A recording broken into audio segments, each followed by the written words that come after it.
All right, hello, fellow entrepreneurs. JuJuan Buford, broadcasting Detroit metropolitan area. And what follows is a grammatically incorrect mashup conversation I had with a gentleman that engaged me on LinkedIn approximately a week ago. He was a creative, if you will. And I do these small plates, I call them, every now and again, just to let individuals know that, look, at the end of the day, I'm not a quote unquote motivational speaker. That's not what I do.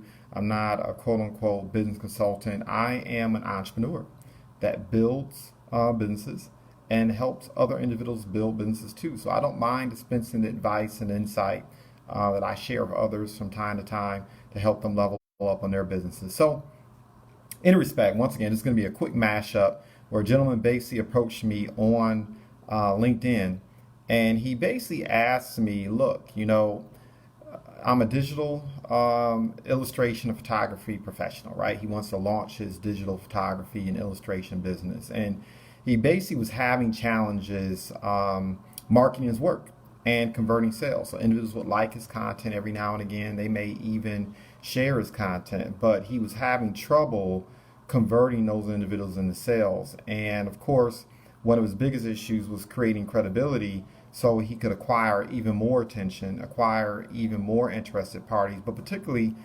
individuals who would be considered his target market or his clients, right? And so my response to him was simply this. And actually, I need to add something. You're going to get a point four. I'm going to have to make an audit on this. I just realized it was one important piece that was missing from this. I'm glad I didn't broadcast it everywhere yet. So the first thing the first thing I referred him or suggest he do is, number one, I encourage him to take inventory of his title and his summary, specifically on LinkedIn. Now, this is applicable across any platform that you're building your business on. I don't care if it's Pinterest or Facebook or even Instagram. This is important.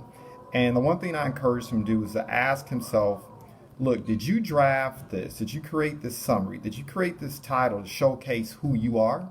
To showcase what you're about? Or did you do it thinking about the individuals who would look at it, where it could be a message that instead would be designed to attract the people and tell them how you can serve them? And what do I mean by that, right? Because you'll see these titles and these summaries, particularly on LinkedIn, but across platforms where, for example, right, it'll have the title. And this is a mistake I made, right? So I'm being really transparent here. My title when I first started up my LinkedIn account and across all my platforms went something like this. It said business development professional, author, public speaker, University of Michigan grad, entrepreneur, right? Not a bad title. It tells you a little bit about my background, tells you what my chops are, right? Gives me a little bit, I don't know, cred and W-2 world, academic circles. But keep in mind, you're operating in the entrepreneurial world, right? And that's a different world, different approach. You gotta show up differently, right?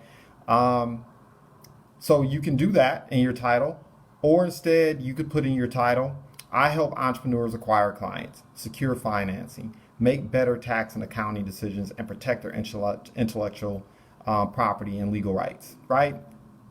Reads totally different, right? Same thing, but reads totally different, right? Here's another example that I'll see in terms of people's summaries and in their titles too, but particularly in their summaries. I'll read summaries that go a little something like this. I'm a business development professional with over 20 million years of experience. I'm certified in SAS, SaaS, B2B, logistical, strategic planning, decorative esoterics, and I've secured 20 degrees and have a background for human resource staffing, sales management, and executive and top project management professional. I paint portraits, provide digital image marketing pieces, and I'm a photographer attending Juilliard, right? Now, it's a little bit of exaggeration, but you kind of get my point, right? You'll see that when you look at individual summary or you look at their titles. Now, here's an alternative, right? Instead of the summary, what if your title and your summary, particularly in your LinkedIn, but once again, it's applicable across profiles, what if it read something like this? Are you looking for beautiful artwork to decorate your home office or living room or guest room? Are you looking for artistic backgrounds to your social media posts or online marketing presence? Do you enjoy urban portraits or images of everyday life highlighting working class proletariat images? Looking for sophisticated, contemporary imagery, banners, trademarks, to promote your business? Are you an art collector looking for novel landscapes, gritty imagery, authentic representations, right? Do you enjoy motivational content for your screensavers, coffee mugs, t-shirts, or merchandise? Or you could easily start each one of those things with I can reduce or I can curate the following, right? Think about it. When you look at the contrast versus one statement or one title versus one summary versus what I just shared, which title or summary do you believe will result in your ideal clients actually viewing your content and lingering on it, right? The for examples versus the verses, right? Which one do you think would be more effective? And that's my point, right? Look, especially if you're an entrepreneur, you want to think of your social media presence like a 30-second elevator pitch. You want to think about it like a landing page, right? A LinkedIn landing account page. That's what you want to think about it, right? Where instead of talking about what you are, you talk about how you can be of service to individuals, right? You may be the most wonderful person on earth. You may have all the credentials on paper in the world, but people don't typically care about you until they know how much you care about them. People want to know ultimately what's in it for me, right? And you got to understand the human behavior here, right? People are sifting through social media profiles. They're not lingering for 30 minutes. They're sifting. They're looking for things that are of interest to them. And on LinkedIn, typically people are sifting. They're not sifting for entertainment, right? They're on LinkedIn for a purpose. They're either there to acquire a job, they're there to hire someone, or they're there to make an investment in something or someone that they believe can help them level up in whatever endeavor they're involved in.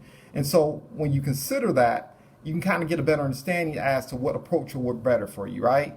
Now, here's the other suggestion I recommend. So suggestion number 2, which should really be suggestion number 3. So I'm really going off the cuff here, right? So I got to change this and how I have this outline. So someone likes your profile, somebody shares your content, somebody makes a comment. Look, you have to respect your audience. I don't care if it's just one person. I don't care if it's 2 individuals. I don't care if it's just 5.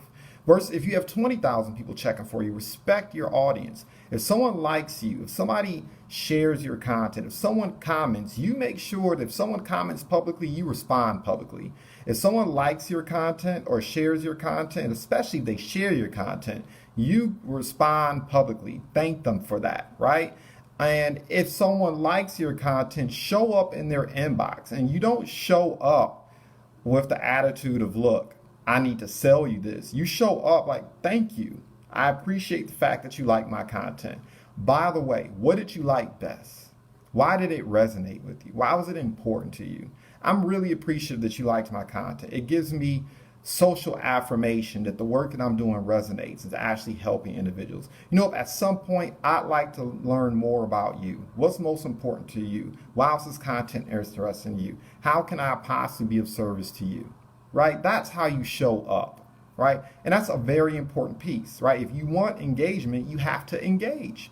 That's a very important piece. I don't care whether you're a creative or any type of entrepreneur offering any type of service or product. You have to be willing to engage. At the end of the day, that's what social media is about.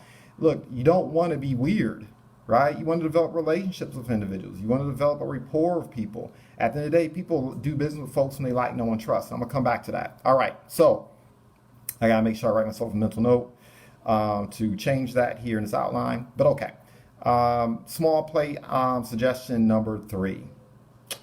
Once again, how are you showing up, right? Years ago, one of my Nigerian clients I was sitting down with, he shared with me, he said, Mr. Buford, you have to be fat. You have to be fat, Mr. Buford. And I was like, I gotta be fat. And I thought about it for a moment, and then he explained it to me. He said, yeah, you gotta be fat. And what fat meant to him is in Nigeria, if you're fat, particularly if you're a man, that means you're eating good. That means you're living good. That means you're comfortable, right? You've established yourself. That's what it means to be fat. Right? You have things, right? So what does that mean on social media? And more particular, what does that mean on LinkedIn, right? Well, businesses, entrepreneurs, highly compensated professionals, people who have disposable incomes, fat people, right? They want to do business with other fat people. In other words, fat suggestion number 1, right? If you're on LinkedIn or any type of social media platform and you expect someone to want to conduct business with you, someone that you want to engage, hey, Monique, thanks for watching. I appreciate it. Thanks for the love. And you expect someone to engage with you, right? Those are the clients that you're taking aim at. Well, look, you got to show up like that as well. You have to be fat too. In other words, where's your business structure? Look, you can't be on there just doing business as JuJuan Buford or just doing business as Clive Davis, right? You got to be on there doing business as a business. So where's your LLC? Where's your S Corp? Where's your C Corp? I mean, I'm not a big fan of DBAs. I think it's a waste of paper, but where's your DBA, right? You got to be doing business as a business if that's what you want to attract. And if someone does business with you, where are your contracts? Where are your documents, right?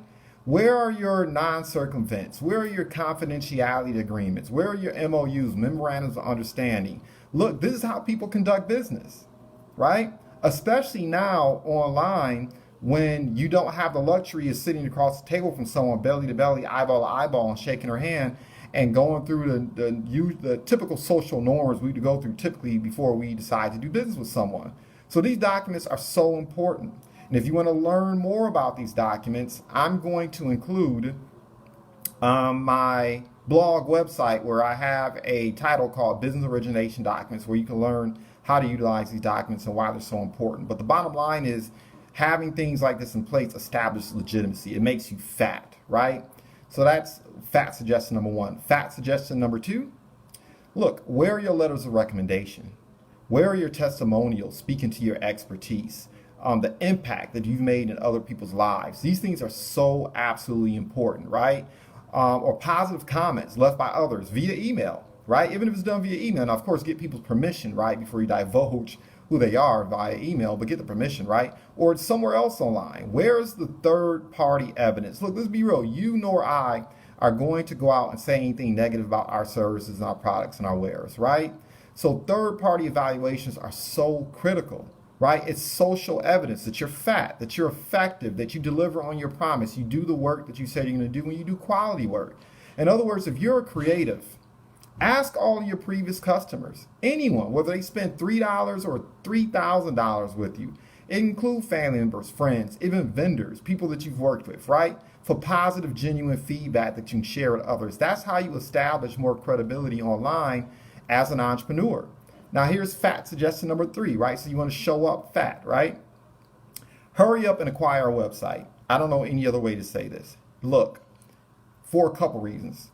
The bottom line is you're right? Because I know what you're thinking.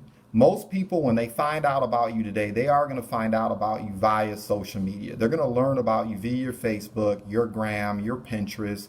They're going to learn about you via YouTube first. That's how most people are going to be introduced to you. And that's fantastic, right? People are going to make up their minds by looking at your social media content, whether or not they like you, whether or not they feel good about you. They're going to make decisions as to whether or not they know you, more about that in a moment.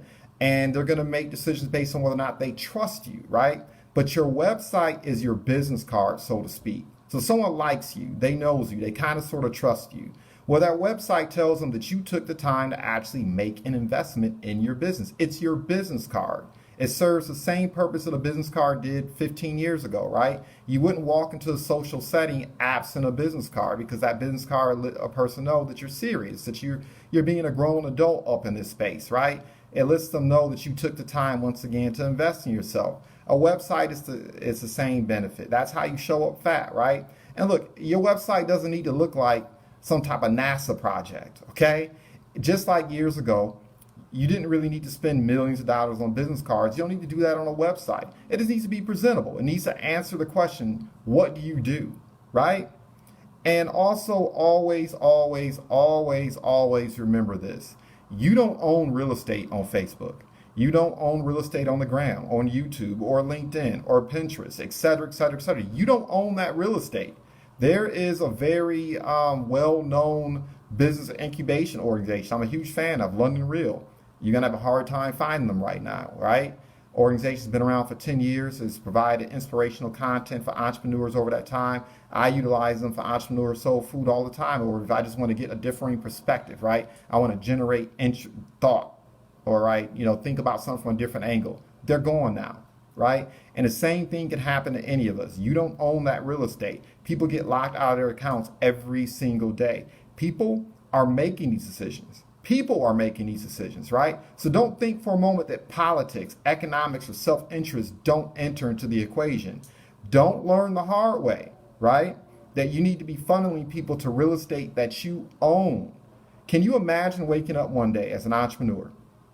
You spent this money, you spent this time is money, right? You spent all this effort, this sweat equity in building up a network of 500, 1,000, 3,000, 10,000, 20,000 plus contacts. And then you wake up one morning and realize that your entire network, everything has been shut down, right? And you didn't have a system in place to collect their information or a place for them to find you. Needless to say, that's going to be bad news, right? So look, if you're concerned about a budget, right, and you're concerned about the cost of establishing a fatter online presence, I got you, right? There's an article link that's going to be included with this once again, called Starting Your Business on a Beer Budget. I encourage you to read it. Really insightful article about how to establish yourself online. And then for the DIY people, where you can find your biggest bang for your buck, there's a service called Go Small Biz. Or I refer to it as Small Biz, that provides a excellent DIY website builder. I personally swear by this tool. And look, full transparency and disclosure, I market this service as well. Ask me about it after you've had a chance to take a look at it. It'll be included in the notes here, right? Suggestion number 3. Look, you got to post content intentionally that establishes yourself as an SME if you're a creative. And if you're, and this is a good advice for any entrepreneur, right? Be the expert. Talk about your art. Talk about other artists. A candle loses nothing, I promise you, by lighting another candle. Talk about the type of art that you enjoy. Talk about your process. Showcase your B2B plus work, right? And let people know that it is your B2B plus work, right? People with 5-star tastes and sensibilities recognize game when they see it. They'll be drawn to your content, particularly if you're being consistent. They'll connect the dots and they'll ask or they'll seek out your A+ work, particularly if you have that third-party credibility backing you up, right? Your content should create resonance with your target market, your ideal clients. This is why you want to do this. You want them to gravitate towards you. You want them to take an interest in what you're about. And posting content and position yourself as an SME is an excellent way to establish credibility, right? It separates you from the person who watched one YouTube video or read one book or went out and paid for a 2-week certification. Now they're an entrepreneur and they're an expert. Being an SME expert separates you from those individuals, your body of work, right? Same thing as an artist, same thing, right? So create that content for your ideal clients, people who love art, for people who appreciate artists, value creative expression. Talk about these things, right? And keep in mind, you're also targeting, as an artist, people with disposable income. This is important, right?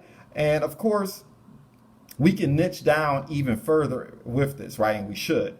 But you get the point, hopefully, at this point, right? If you're courting this crowd and you're posting content that resonates, you don't need 1 million clients, right? If you have 10 regularly paying clients, right, 10 people who patronize you repeatedly for your work, that's a decent launch to your business. You'll be doing okay as long as you're working with professionals and businesses, right, that are patronizing you.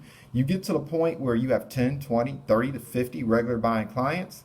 Remember, these are business owners, collectors, marketing companies, people who love art. They're willing to spend top dollar for 5-star work, right?